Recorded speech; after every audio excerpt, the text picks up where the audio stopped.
Welcome, YouTubers and YouTubettes. This is Mr. Bull897, and we are here with Game Dev Tycoon. Now, I thought it'd be pretty interesting to play Game Dev Tycoon alongside Mad Games Tycoon, because they're both great games with some very big differences, even though my Game Dev Tycoon is heavily modded. So, without further ado, let's jump right into it. For those of you who haven't played, I'll read some of the opening things just so you understand what they are. It says, "Welcome to Game Dev Tycoon. In this business simulation, you have been transported back in time to start your very own game development company right at the beginning of the PC revolution. In the next 35 years, you can build your dream company, create best-selling games, gain fans, and become the leader of the market." Okay, before you start your adventure, you have to give your upcoming company a name. Of course. Well, for those of you who have watched our other show, we're going to be Bullshit Productions' rival studio, Bullshit Studios. And our player, of course, is going to be Mr. Bull. Now let's see here. We're going to give him the closest to red we have. Brown hair works for me. And let's continue. Alright, I don't want any game hints. I want it to be as challenging as possible. And as you can see, I've recorded a few things already, but I'm going to cut this out. Okay. Now, this is extended GDT. It's basically just for mods, so I'm not even going to sit here and worry about including everything about that in here. Alright, I do have quite a few mods installed at the moment. On the left hand side of the screen, you can see all these competing companies like Sienna, Ubisoft, Minisoft, and those companies we can buy, sell, or just shut down.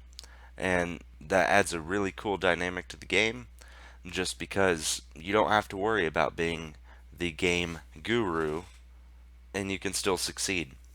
Now, me personally, there's parts about this game that I like just as much or more than Mad Games Tycoon, and there's parts that I don't like as much.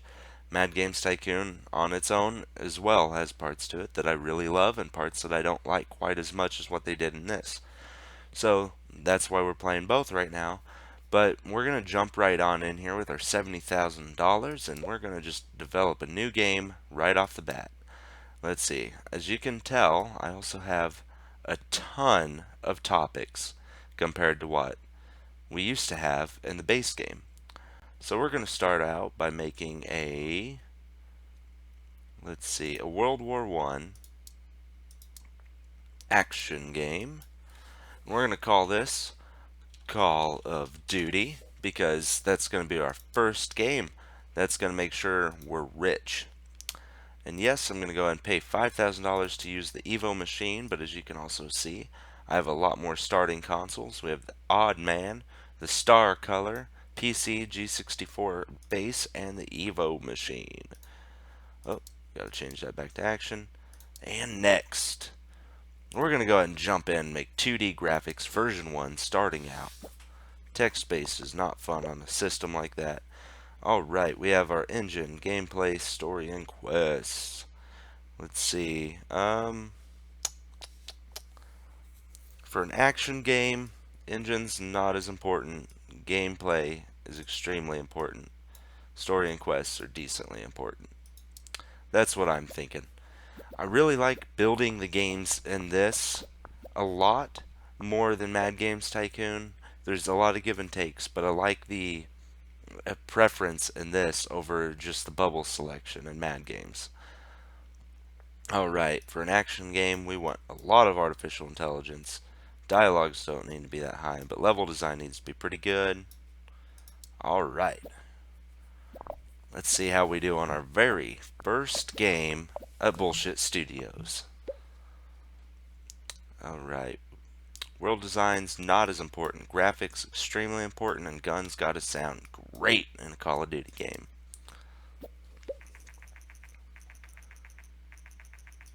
Ooh, the Atari's coming out.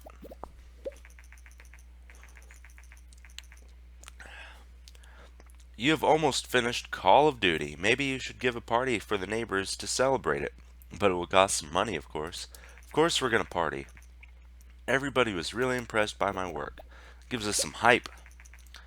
Your game is about to be released. Would you like to release DLC? It is a great way of making money, but it may piss off your fans if your game doesn't get good reviews.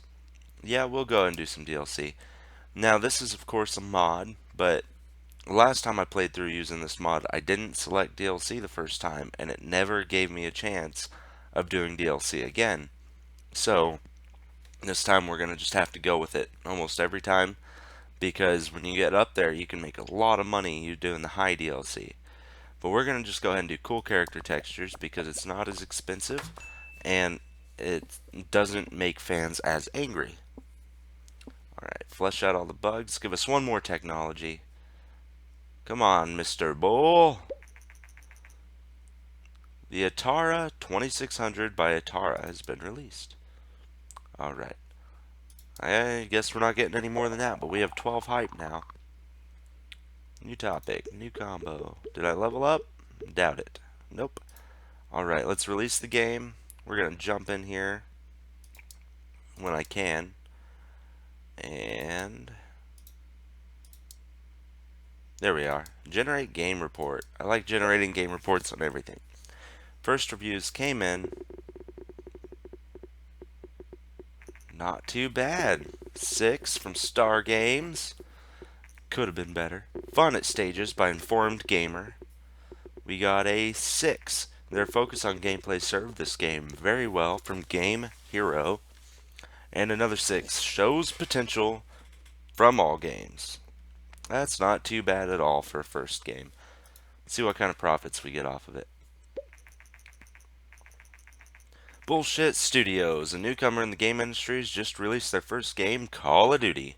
The game had a moderate response from reviewers. We're curious what Bullshit Studios will deliver in the future. My DLC has been released. You made $0, but we lost 0 fans, so we're good. Because we have 0 fans to lose. Alright. Excellent. We made 3,953 units in the first week. We now have 10 fans. There we are. There's the game report. World War I action is a great combination. Engine seems to be very important for this type of game. Probably would have been a lot better if I had done an engine. So let's go ahead and go on in here and do some research just to get us another topic here for us to use. We're going to do Renaissance. Let that go on through. Over 10,000 units sold on our first game. Not bad at all. We're already making profit. We started with 70,000. We're up to 88,000. Alright, 94,000. Successfully researched Renaissance. So we're going to go ahead and jump in, and we're going to make a brand new Renaissance RPG for the PC. And this is going to be Assassin's Creed. As you can tell, I'm not the most creative with names. So there's going to be a lot of names similar to what we had in our last go around. We're going to go ahead and use the 2D graphics version 1. Grapple has announced their Grap OS. Alright. So engine's not very important for an RPG, but gameplay and story and quests are. So we'll leave that about where it's at. Alright. 4 and 2, 5 and 2 so far. We're not doing too shabby on this one. Artificial intelligence is not that important, but dialogues are. And level design's not quite as important, but it's still pretty important. Well, I actually want more level design in this. We're going to make our level design a little bit better than Skyrim. Call of Duty generated 97,000 in sales. That's not too bad at all for our first game. Especially not having any fans. We also gained 32 fans from Call of Duty. So now we're going to up world design a lot, bring sounds way down, and just drop graphics a little bit. All right. Yeah, we'll go ahead and do DLC, but we're gonna just do. Uh, we're gonna stick with the new items. We're gonna do it medium this time. We're gonna take a risk. We might lose all our fans, but if we don't, we can make some serious cash off of this. All right. Get that bug out of there. Finish. 15 and 10. New records. All right, let's go ahead and release that. And our reviews came in. I'm thinking it's a good thing that we made that risk. Maybe. Wow. Wow, informed gamer. Enjoyable from Star Games, but it only has its moments from Informed Gamer. Renaissance and RPG is a great combination, says Game Hero. And could have been said better, says All Games. Well, that's not too bad, I guess. Alright. We'll see how it does with its first week of sales. Got an average of 6, so we might lose some fans from that DLC. But we might also gain some fans. Hasn't said anything about it. And not hearing anything about the DLC. There it is. Your game didn't do so great. We made 36,000 though. Even though we lost 15 fans, who cares? We made a lot of money. Renaissance and RPG is a great combination, and graphics seem to be quite important. I had graphics pumped all the way up. Alright. Let's do... let's see here. We have tower defense, economics, superpowers. We're going to do a superpower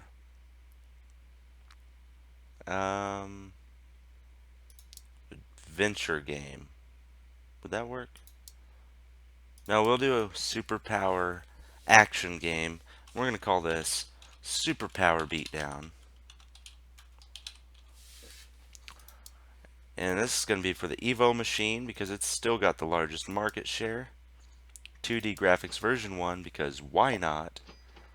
And engine all the way up. Story and quests can drop. We'll drop gameplay just a little bit.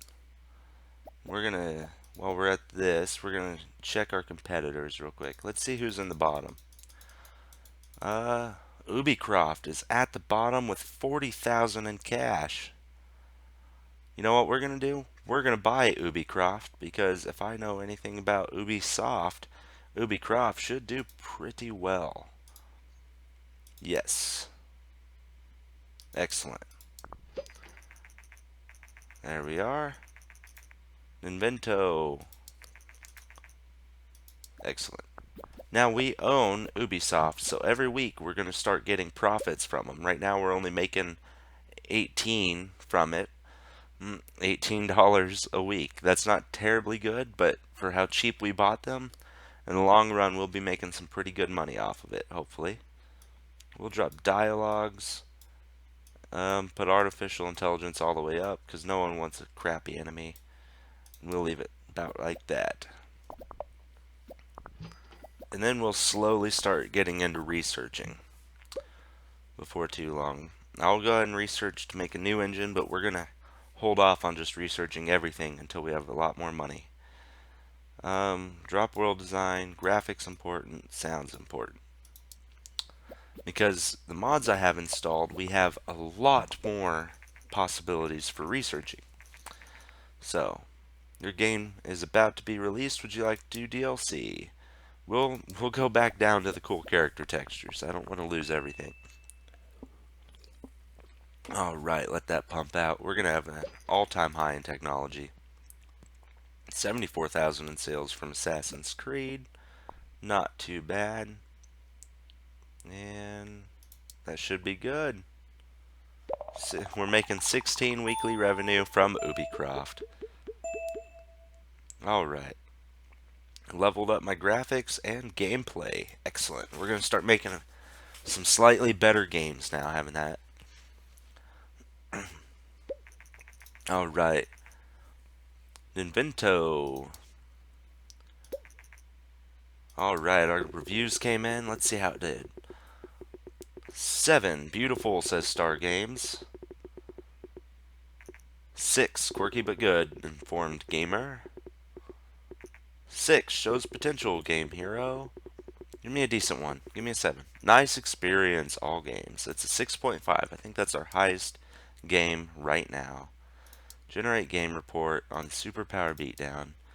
And real quick, let's look at game history. 6.5, 6, 5.75. Yeah, we're going up. We're just slowly going up.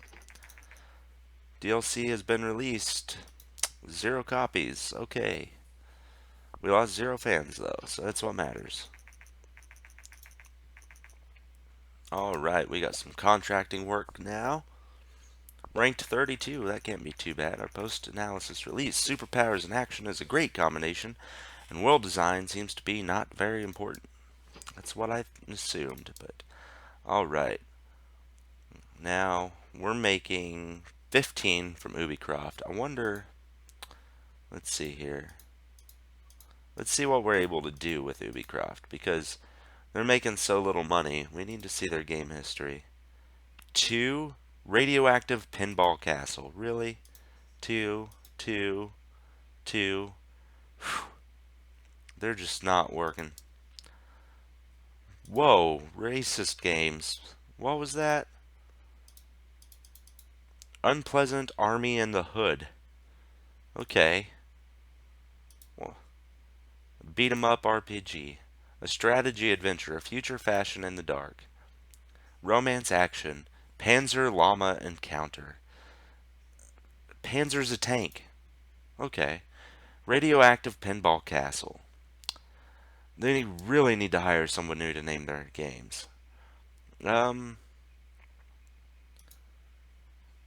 see. See, I can merge it with my company, which shuts it down. I get all their assets, or I can sell it. Right now, it's worth less than what it was before, but we'll just let it slide. This one's only 93,000. Oh, no, we'll stay where we're at for now. And find contract work. You actually have to be a lot more careful with contract work in this one than you have to be in Mad Games. We're not going to worry about that. We have 68 research points, so we're going to jump in here, research the ability to get a custom engine, and we'll see how that works for us. Sales are dropping rapidly on Superpower Beatdown. Already, we were a third of our sales in the second week. I wish there was more things you could do with this one. Alright. Now look at all these topics that these things we can research and add to our engine. That's just like the first level, so we're going to take a while to get into that. I'm going to keep just pushing on, doing new topics, and trying to get a good following before I start doing things like that. So we're going to go ahead and research species to get it out of the way, and I have an idea for that one. Alright. We'll let that go on through. We're not doing too bad, though. We have $223,000 in the bank. I just want to slowly start building my money, and I want to do it completely on my own for a while. So we're going to develop a species RPG. No, species strategy. That sounds more right. We're going to put it on PC. And we're going to call this Spore 1984. I have no idea if it's 1984 right now, but that's what I'm going to pretend. We're going to, of course, do 2D graphics because our graphics have gone up a little bit. And 165,000 in sales, not too bad there. Alright, for a strategy game, I feel like engine is going to be most important still, or gameplay is probably going to be most important. Engine will be up there, story and quest. I've never played a strategy game.